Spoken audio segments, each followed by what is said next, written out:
June মাসে নতুন ছুটি ঘোষণা। সরকারি ও প্রাইভেট সবাই ছুটি পাবেন। কিসের ছুটি, কবে ছুটি, সে সমস্ত বিষয় নিয়ে আজকে ভিডিওটির মধ্যে আলোচনা করব। ভিডিওটির সঙ্গে থাকুন। ভালো লাগলে লাইক করুন, চ্যানেলে প্রথমবার হলে সাবস্ক্রাইব করে পাশের বেল আইকনটিকে অবশ্যই বাজিয়ে রাখুন।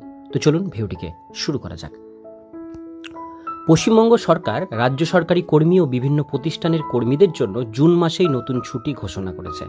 সম্প্রতি পশ্চিমবঙ্গের অর্থ দপ্তর একটি গুরুত্বপূর্ণ বিজ্ঞপ্তি জারি করেছে, যেখানে আগামী 19 জুন 2025 তারিখে কালীগঞ্জ বিধানসভা কেন্দ্রের উপনির্বাচন উপলক্ষে ছুটি ঘোষণা করা হয়েছে।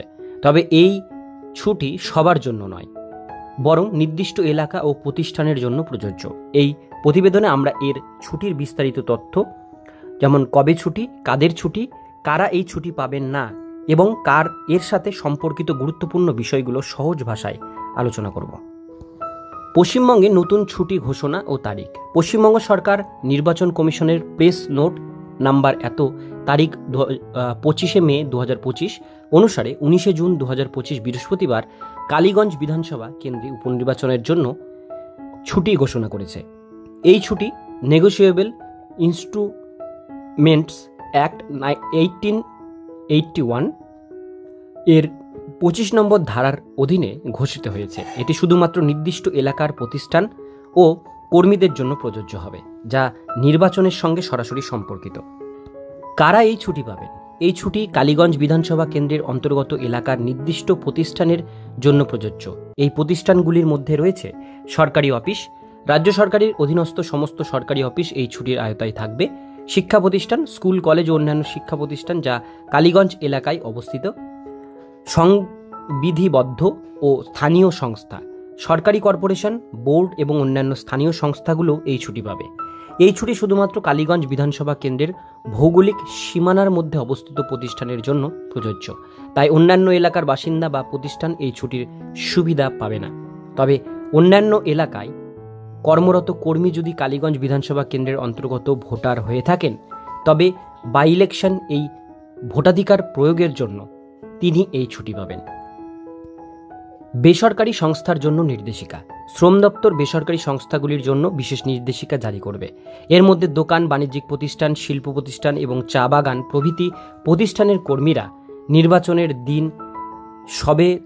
সবেতন ছুটি পাবেন এবং তারা নির্বিঘ্নে ভোট দিতে পারেন। সুতরাং উক্ত এলাকার সরকারি বেসরকারি সমস্ত কর্মীদের জন্যই ভোট দেওয়ার জন্য ছুটি ঘোষণা করা হয়েছে। অন্যান্য গুরুত্বপূর্ণ বিষয়। এই ছুটির সঙ্গে আরও কিছু গুরুত্বপূর্ণ বিষয় জড়িত রয়েছে, যা নির্বাচন প্রক্রিয়াকে আরও সুষ্ঠুভাবে পরিচালনার জন্য গুরুত্বপূর্ণ।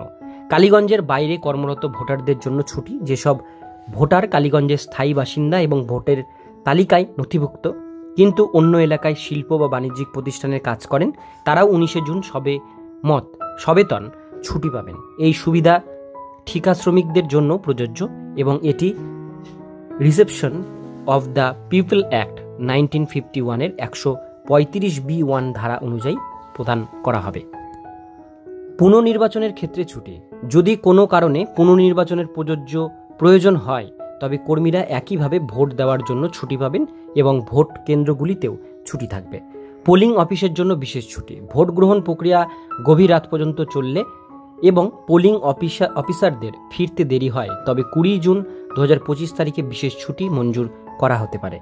ভোট কেন্দ্র ও স্থানীয় ছুটি। নির্বাচনের জন্য কিছু সরকারি অফিস এবং শিক্ষা প্রতিষ্ঠান ভোট কেন্দ্র, সেক্টর অফিস বা ডিস্ট্রিবিউশন কাম রিসেপশন সেন্টার হিসেবে ব্যবহৃত হবে। এই প্রতিষ্ঠানগুলিতে ভোটের সরঞ্জাম বিতরণের দিন অর্থাৎ 18 জুন 2025 বুধবার স্থানীয় ছুটি ঘোষণা করা হতে পারে।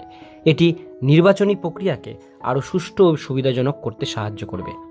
কেন এই ছুটি গুরুত্বপূর্ণ? এই ছুটি ঘোষণা গণতান্ত্রিক প্রক্রিয়ার একটি গুরুত্বপূর্ণ অংশ। ভোটাধিকার প্রয়োগ করা প্রত্যেক নাগরিকের মৌলিক অধিকার।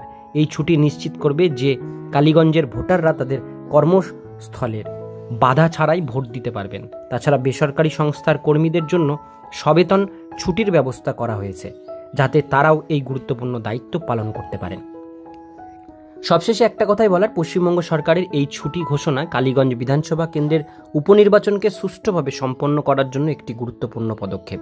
এটি শুধুমাত্র সরকারি প্রতিষ্ঠান নয়, বেসরকারি সংস্থার কর্মীদেরও ভোট দেওয়ার সুযোগ করে দেবে এই উদ্যোগ গণতন্ত্রের প্রতি সরকারের প্রতিশ্রুতি এবং নাগরিকদের অধিকার রক্ষার প্রতিফলন ঘটায়।